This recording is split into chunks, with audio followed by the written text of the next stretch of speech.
Hello, welcome to Legal Action. My name is David Siegel. Thanks for joining us. Today we're going to be talking about divorce and family law with an emphasis on questions from viewers and listeners. Joining me as always is my co-host Jesse Barrientes. Jesse, how you doing? I'm doing great, Dave. How about yourself? Very good. Good to see you. Awesome. You as well. Okay, we have a lot of information that we have to cover. Okay. And a little bit of time to do it, so let's get right to it. Got a letter from Kevin in Steger. Kevin has two kids, Jesse. One is a 6-year-old boy who is into baseball, and he's got a 9-year-old daughter who likes to draw. He works as a medical tech, and he earns approximately $60,000 per year. So he's doing okay on his own. His wife is educated, highly educated, but refuses to work. Instead, she decides to raise the children and stay at home.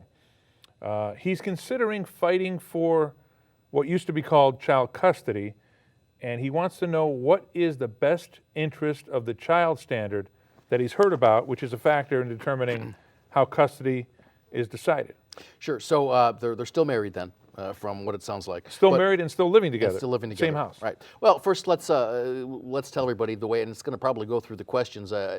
Since January 1st of this year, the whole statute, Illinois Marriage and Dissolution of Marriage Act, has changed. It's no longer called custody and visitation, but the allocation of parental rights and responsibilities, and that's broken into two prongs. One is decision-making, and the other is parenting time. Decision-making goes into four parts. It goes into decisions as it relates to religion, decision as it relates to medical, decisions as it relates to education and to extracurricular activities.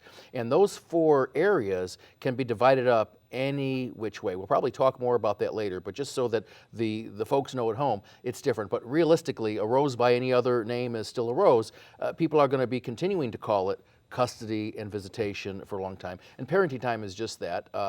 It's time with your child, and that can go any kind of different ways. But with respect to the best interest of the child, custody is always a tough thing, and I just called it custody because that's what people know. So we'll look at it with the mindful note that it is the allocation of parental rights and responsibility. That the court looks at several different factors to determine who is going to have more parenting time with the child or not. And they look at the parent's desires, and okay, we already know what that is. That's pretty much an easy one. He wants them and she wants them.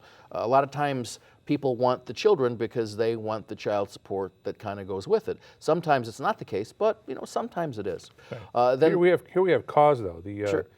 Kevin thinks that his wife is manic depressive and has episodes of highs and lows, and that could affect her ability to parent with the children. So there is a concern, and she won't seek treatment either, according to him. So that's why he thinks he needs to take over the custody and be the custodial parent in this particular case. Before I get to the other kind of factors that the court looks at, let's look at that. Okay, we think, well, don't we all have highs and lows? Don't we feel better sometime and worse others, peaks and valleys? Someone that's not diagnosed, he's living with her. He probably lets her take care of the children. If she's taking care of them, he's going to work. Okay, apparently there's no problem with that. So there's people have to look at what these are, and each situation is different. And so if he really had a concern, I don't know. I mean, I'm just telling you, for me, if I had a concern, I probably wouldn't leave my children alone with the other spouse. I see this a lot. I'm also a mediator as well as a guardian ad litem, and we'll probably talk about that. I don't know if we have a question, coming up in terms of what that is, but people have to really look at it. A lot of times when people get ready to do a divorce and they're jockeying for position, all these things kind of come out. Now, it might be that there's an issue. So let's look at the other factors. So we talked about the preferences of the parents, and then there's also the preferences of the children. That's just, a lot of people think, okay, well, my son or my daughter, they want to live with me, they think that's it. No, that's just one factor in a list of factors. The older the child is, the more weight that the child's decision has. Obviously, a 3-year-old isn't going to carry any weight kind of at all. Well, we have 6 and 9. Well, we have 6 particular and 9, case. so somebody older, or maybe a 15 or 16-year-old, that's a little different. The older, the more weight it is. But that's just one factor. The court's also going to look at if there's any history of any type of domestic violence or anything that happened, and the court's also going to look at any other factors that they want that would have a bearing on what's in the best interest of the child. Again, it's all about the children. It's not about mom. It's not about dad. It's not about the convenience. It's not about driving an hour or 2 hours here or there. It's about what's best for the child and nothing else. And so it's really difficult with just those kind of facts. You never can tell. And it really depends on where you're at, what county, and who your judge is. You have 5 different judges. You have 5 different takes on what it is. So looking for the best interest standard, I mean, it just, we don't know really enough. However, the thing to focus on in any divorce with children is, again, what's in the children's best interest. Don't use your children as a pawn. Don't talk bad about your spouse in front of the children. Hey, they're the innocent folks in all this. Right. All right, let's move on to another question. This one comes from Karen in Orland Park. And by way of setup here, she has a 16-year marriage with 3 children, 14, 12, and 8, 2 boys and a girl. The kids attend a private school, and they're very involved in the church. No one can believe that the couple is struggling through some marital discord here. The finances are at issue. The husband earns a modest income, yet attempts to provide the best things he can for the wife and the children, and the wife chides him for not being able to earn more. So her question is, specifically, there's a court-appointed guardian ad litem in the case that the judge ordered. She wants to know, why does she need this, and who in the world is going to pay for it? I believe I can answer both of those questions, Dave. As I told you before, I'm a guardian ad litem in DuPage. And there's really 3 things we need to look at. There's a guardian ad litem, which is an attorney with special training that gets appointed by the court to do an investigation and report back to the court on what that person believes is in the child's best interest. Then let's go to the other kind of extreme. There's an attorney for the child, and sometimes when there's older children, the court may appoint an attorney for the child, and that's just that. It's an attorney for the child. It's just like the attorney representing mom or the attorney representing dad, except that attorney represents the child or the children, and the children or the child is that attorney's client, and they have to take direction, and they have to listen. All right, then we have in the middle, which is a child rep. Child rep is kind of a cross between both of them. Child rep can do an investigation, kind of make a report, but can't really be called to testify, can file pleadings in the case, can participate in the trial where in terms of asking questions of witnesses, calling their own witnesses, whereas the guardian ad litem can't. And again, so that's kind of in the middle. But because the parties are not in agreement, now probably what happened first is that the parties were referred to mediation at some point, and it was fruitless. It's fruitless, and it didn't work. So Nope. The next step then, because that's the least expensive, so the next step is to appoint this guardian ad litem, this attorney, to go out and do an investigation. The guardian ad litem is really the court's right hand, the court's witness. The judge can't go out and do all this investigating. They have all these cases, and so they rely on the report of the guardian ad litem. Wouldn't that be something? That would be something, wouldn't it? But so who's going to pay for it? Well, the parties are going to pay for it. Generally, what happens is they split it 50-50, or if somebody's making a much disproportionate share of money than the other person, they'll split it. They can split it any other way, or they can even make one person foot the bill for the whole thing. It just depends. But the court doesn't necessarily have to listen to the guardian ad litem or to the recommendations in the report. Chances are they probably will. But they don't have to. Just because the guardian ad litem recommends A, B, or C doesn't mean the court has to follow it. But since it is the court's witness, the court probably will. And that's because the parties can't come to an agreement on their own. I want to tell our folks at home, our viewers, that look, it's better to have a decision that you and your spouse come to, that you both came to, rather than having a judge make a decision based on a thumbnail sketch of your life. And neither one of you are going to like it. One of you isn't going to like it even more than the other. But you need to be able to resolve these issues. Are there any guardians ad litem that will work on a pro bono basis? The court can appoint, in certain cases, guardian ad litem on a pro bono basis, but that's up to the judge. Okay, I think it's important to note that guardian ad litem fees, child rep fees, those are non-dischargeable debts. So if it does wind up breaking the couple's back financially, those debts are not going to be eliminated in a Chapter 7 bankruptcy. They're going to survive. Right, they're going to have to pay it. Yeah, okay.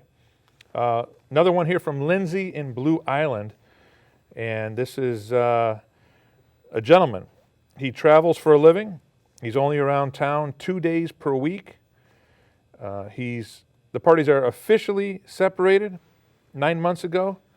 Not much communication since then. Support is not really happening at the rate that the parties would like. The wife controls everything. Husband has zero say in anything affecting the children, and he wants to know, and we're back on this custody issue to a certain extent, he wants joint custody. So he's not looking to run the show, he just wants to have a say, and he wants to know why is that so hard to accomplish. He just wants to have input, and he's not doing anything harmful, so why can't he get that input and get it quickly? Okay, remember we said earlier that now it's the allocation of parental rights and responsibilities, decision-making in those four different areas. Before, it used to be joint or sole. Joint was the non-custodial parent, the parent who didn't have the children most of the time, was able to have an input in those decisions that we're talking about. And sole was the opposite, didn't really have that. And that was really the only difference. But with the allocation of parental rights and responsibilities, the judge can allocate any one of those. So the judge could have, for example, the husband solely responsible for the decision-making as it relates to religion, and mom solely responsible as it relates to medical, and then both of them joint as it relates to education and extracurricular. Or one person could be sole for all of them, one person, there's just many combinations. But here's the deal, and I don't know if we have the information, did the gentleman have a say-so before the couple split? How did they interact? Did he have an input, or did just the wife continue to call the shots? A lot of times that's what happens. What does a husband do or a spouse do? They go out and work, and the other person is the one that's taking care of the children. They're the one that make the doctor appointments. They're the ones that really call the shots and make the decision. So if that's how it was during the course of the marriage, and the court's going to look back the last 6 months or so between how that was, it's probably less likely that will happen. According to his email, the wife was in control of everything and doing everything while he was traveling. So now he feels kind of with the separation, and he's not seeing the kids as much, that he's powerless in effect. Well, there's not about being powerless. Everything is, it's going to happen. It happened before while he was traveling, and it's difficult if he's traveling all the time and he's only around just a couple of days, 2 days a week. How is he going to be able to have that kind of an impact? Well, does he know? Well, here's the question. This is what I would always ask. I would ask, okay, all right, what school do your children go to? What grades do they have? What classes are they taking? What medical conditions do they have? What prescription medical are they on? When was the last time they were at the doctor? When was the last time they have a cavity? If you can't answer those questions, that's going to be a little concern for me as the GAL. And again, I'm just trying to find out, because if you don't know the answer to those questions, that tells me that you have not had that involvement.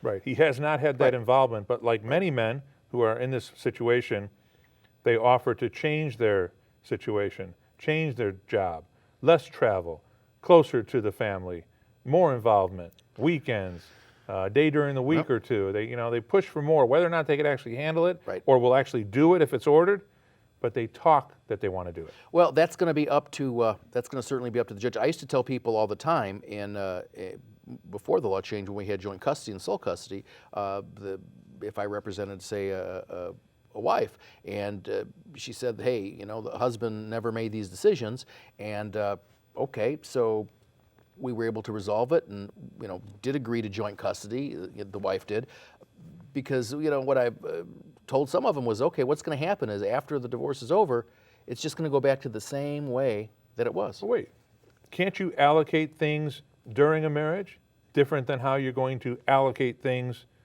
in a divorce? Sure.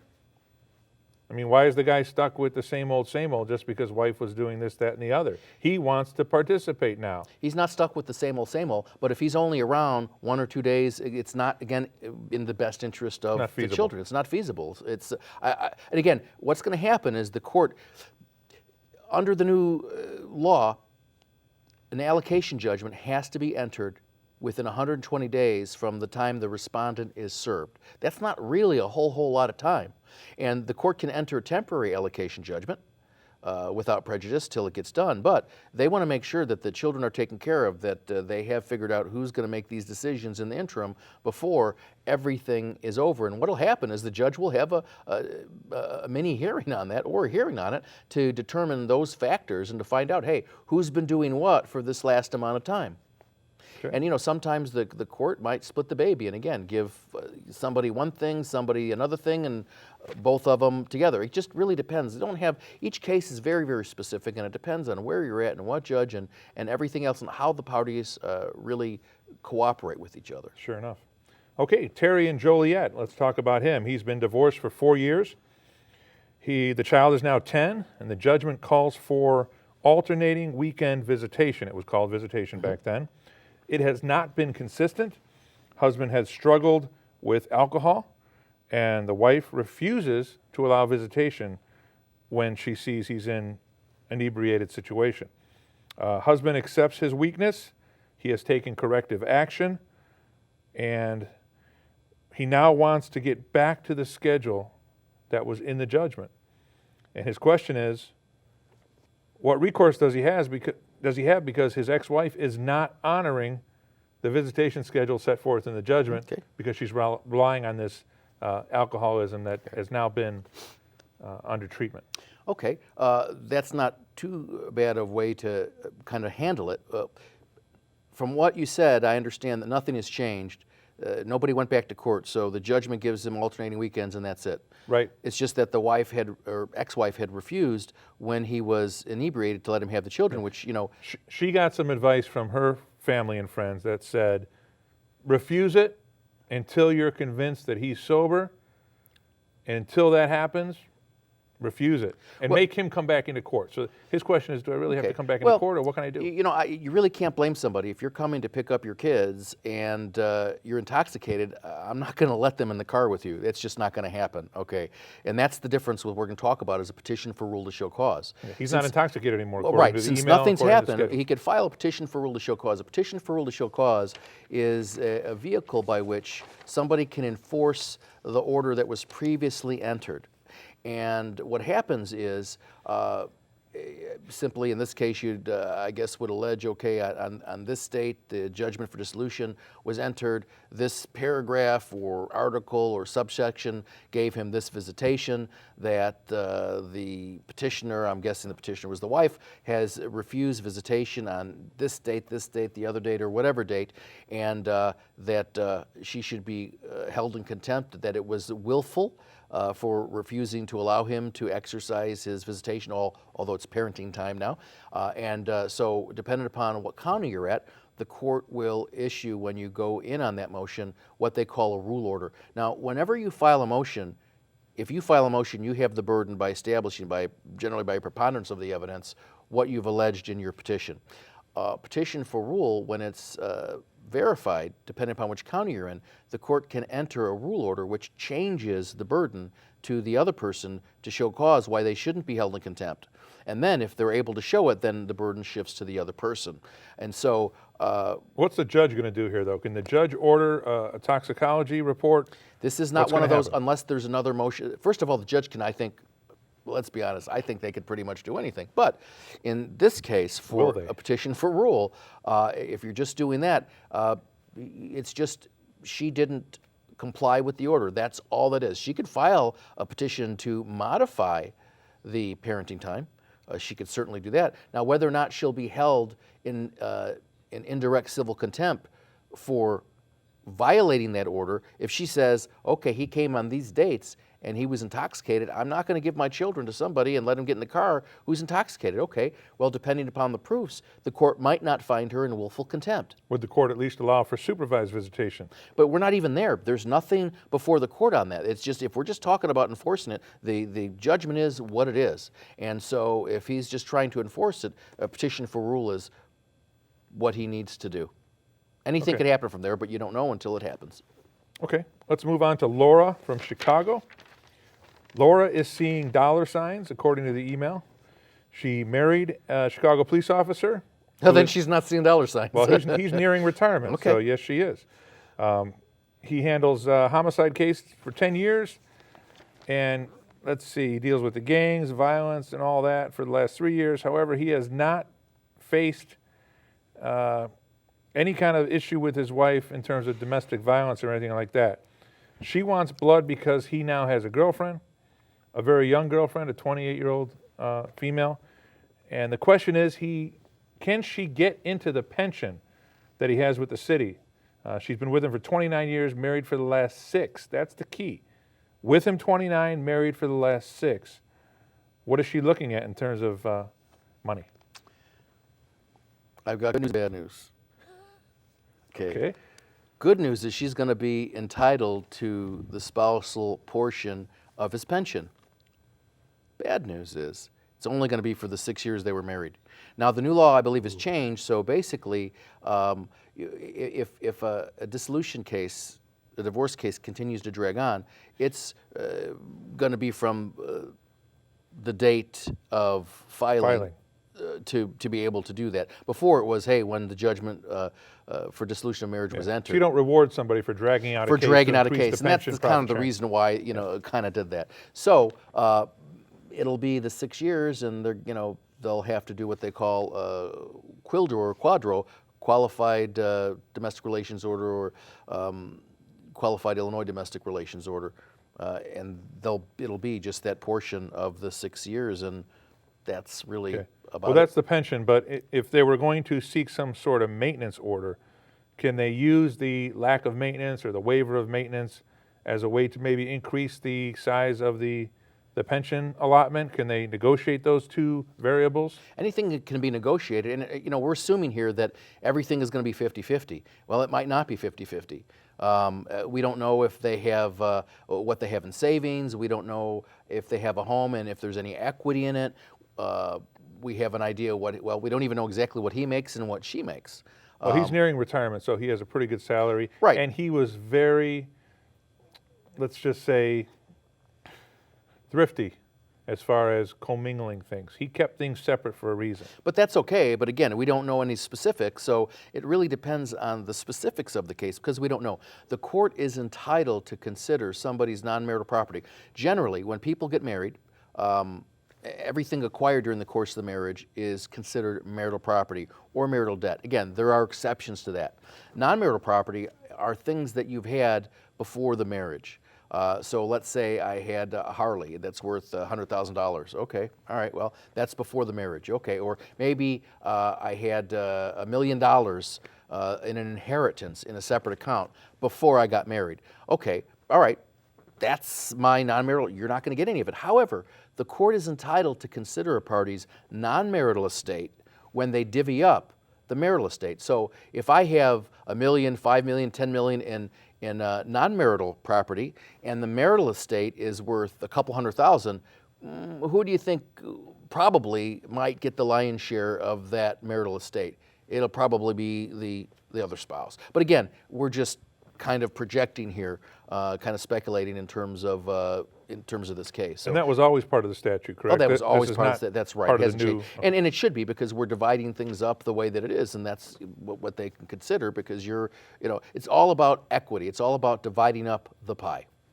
Okay. Darren in Lamont, email from Darren. His attorney is threatening to withdraw because Darren can't pay his bills. What are his options? And a little background here, Darren says he's a seasonal worker and he he's hurt by the economic crisis. He's trying to find a higher full-time job, but he can't. He wants to continue with the divorce case. He wants the attorney to stay on, but he can hardly make his rent, and the attorney is obviously threatening to to withdraw if not paid. Well, I'll tell you what a judge always used to say. Can't say who he is or what county he's from, but and probably a couple. You can say it. Couple of them will say it, and it's there's no more such thing as forced servitude. Okay, you can't force somebody to work for nothing. People get paid. When you go to work, you expect to get paid, and attorneys expect no less. A lot of people think, oh, just because somebody's an attorney means they have a lot of money. That may or may not be the case. But essentially, if you entered into an agreement and that's what you agreed to pay, that's what it is. Sometimes I tell people, I say, hey, look, you go to work, you expect to get paid. Okay, I expect the same. But why don't you go to your employer and give him half of your paycheck and say, hey, thanks for giving me a job? Oh, well, that's different. No, it's not. It really isn't. Okay, so if the attorney wants to stay on, he certainly can. He doesn't have to. He's not going to be required to work for free. What about cases where you're closing in on a trial date and an Depends attorney on the wants judge. to petition to Right. get off and they can't always get off that case? Well, that's true if you're really close. The Now court, we have the indentured servitude. Well, no, not really. Okay, you may not. All right, but here's You a question. ethically have to represent. Here's a question for the people at home to ask if they were in that situation. You haven't paid your attorney. The judge hasn't let him to come out, let him get out of the case. Right. Do you really want that person representing you in the trial?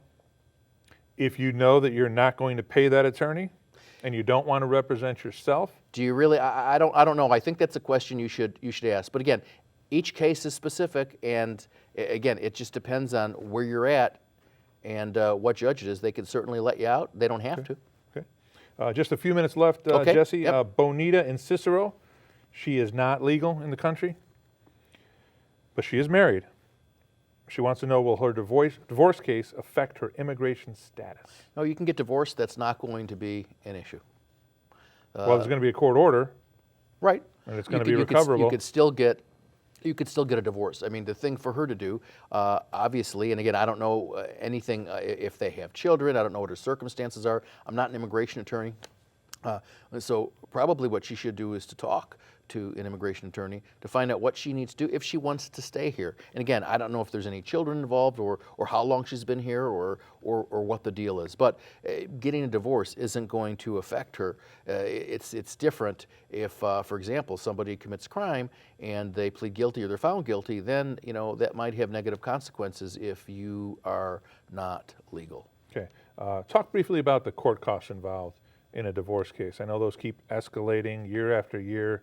It seems almost cost prohibitive Well, for somebody to get I a just divorce. filed one today, and they add some extra fees that are, there's so many things that are kind of added on, fees and all that stuff. Anyway, Are we approaching $1,000 in court costs and No, just for the transcript filing fees? fee. No, not for the filing. So No, just, the entire court cost. Oh, the entire, well, that kind of depends on what you do. I mean, the filing fee, where did I file it? I think it was DuPage. I think it was $301. But that doesn't count the service fee. That's not going to account for anything in terms of a discovery, if we do depositions, or if we have to hire a court reporter when we do the depositions, or anything like that. It really just depends. Again, the best thing for people to know is it's better for you to come to an agreement between the two of you. It's better for you both to work it out so you have a say-so in what those terms are than it is for someone you don't know to make a decision on those things that the person really doesn't know about. And this could be possibly mediation prior to a case being filed officially? That's true. You could do private mediation. That's a good way. It's a neutral party who helps the parties come to an agreement. The mediator is in control of the process, and the parties are in control of the outcome. Okay, and real quickly, a question I get asked a lot. What's the time frame for an uncontested or agreed upon divorce? If everything is agreed upon, probably get it taken care of within 30 to 60 days. There are some places, I believe in Will County, even if you file it, you have to wait 30 days before you can get divorced. You do the prove-up. You might be required also to take a parenting class, so you have to factor that in. That'll cost you about $85 or so a piece. Sounds good, Jesse. Great information All right, on Dave. divorce and family law. We'll see you next time on Legal Action. Take care.